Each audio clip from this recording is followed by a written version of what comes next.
Hello students, welcome to एड्योरा।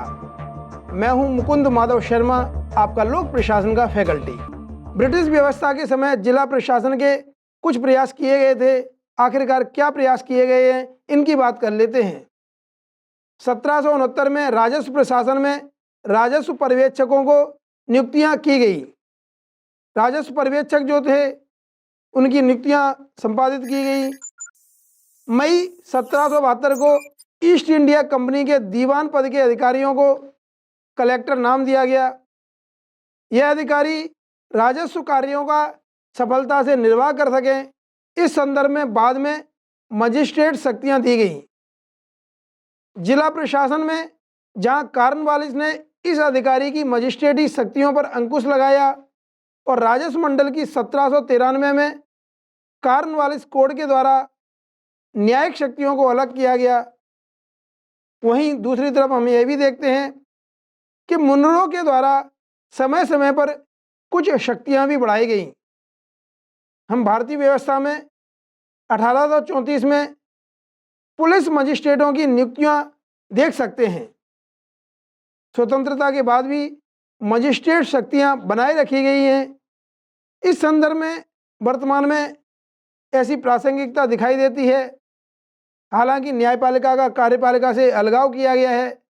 सामान्य रूप से हम यह भी देखते हैं कि अधिक वरिष्ठ अधिकारी होते थे, उन्हें एक तरह से जिला कलेक्टर बनाया जाता था। अधिक वरिष्ठ आईसीएस को जिला कलेक्टर बनाया जाता था। कानून व्यवस्था, राजस्व और कई तरह के समन्वय के कार्य इन पर थे। जिला कलेक्टर की सहायता के लिए संयुक्त मजिस्ट्रेट या उप जिलाधिकारी इत्यादि नियुक्त किए जाते थे। ऐसी प्रवृत्तियां थीं। अब हम चर्चा करेंगे स्वतंत्रता के बाद जिला कलेक्टर और जिला प्रशासन की स्थिति में क्या परिवर्तन आए हैं, उनकी भी हम चर्चा कर लेते हैं। यह पद लगातार परिवर्तनशील है और महत्वपूर्ण पद है, तो इस संदर्भ में चर्चा करना जरूरी है। विकास के बहुत से कार्य स्थानीय सरकारों को दिए गए हैं। हम देखते हैं 73वें एवं 74वें संविधान संशोधन के द्वारा स्थानीय सरकारों को कई कार्य दिए गए। 12वीं अनुसूची में, 11वीं अनुसूची में ऐसे कई कार्य दिए गए हैं। लोकतांत्रिक राजनीतिक संस्थाओं का नियंत्रण भी बढ़ा है। न्यायपालिका का कार्यपालिका से अलगाव किए जाने से संबंध भी बदले हैं। यही नहीं, टैक्सेशन के संदर्भ में अलग विभाग लाए गए और वैसे भी राजस्व में भू राजस्व का अंश घटा है। आईएएस अधिकारियों की जिला स्तरीय नियुक्तियों पर असर पड़ा है। असमय स्थानांतरण किए जाने से जिला कलेक्टर की स्थिति भी प्रभावित हुई है। लोकतांत्रिक जवाबदेही भी बढ़ी है। जिला पंचायत और जिला कलेक्टर के समीकरणों और संबंधों में परिवर्तन आए हैं। राज्य मुख्यालय और जिले के बीच संचार और संपर्क के कई अन्य माध्यम विकसित हुए हैं। जैसे 74वें संविधान संशोधन अधिनियम के द्वारा जिला नियोजन समिति और महानगर नियोजन समिति के अध्यक्ष राज्य सरकार के संपर्क में कार्य करते हैं। वर्तमान में हम देखते हैं न्यायिक सक्रियतावाद का दौर है। जुडिशियल एक्टिविज्म काफ़ी ज़्यादा बढ़ रही है। इस दौर में न्यायिक नियंत्रण भी लगातार बढ़ रहा है। लेकिन दूसरी ओर चुनाव आयोग के भी ज़्यादा सक्रिय बनने से चुनावी प्रक्रिया में जिला मजिस्ट्रेट की स्वायत्तता अधिक बढ़ी है।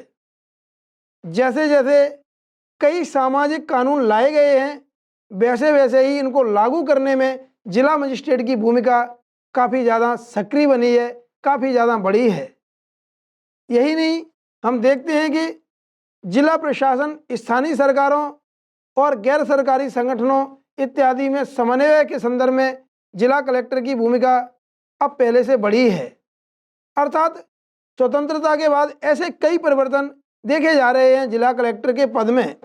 जैसे जैसे विकास और आर्थिक गतिविधियों के संदर्भ में नए निगम और नई स्वायत्त संस्थाएं विकसित हुई हैं, वहाँ भी जिला कलेक्टर और इनके मध्य समीकरणों में परिवर्तन आया है।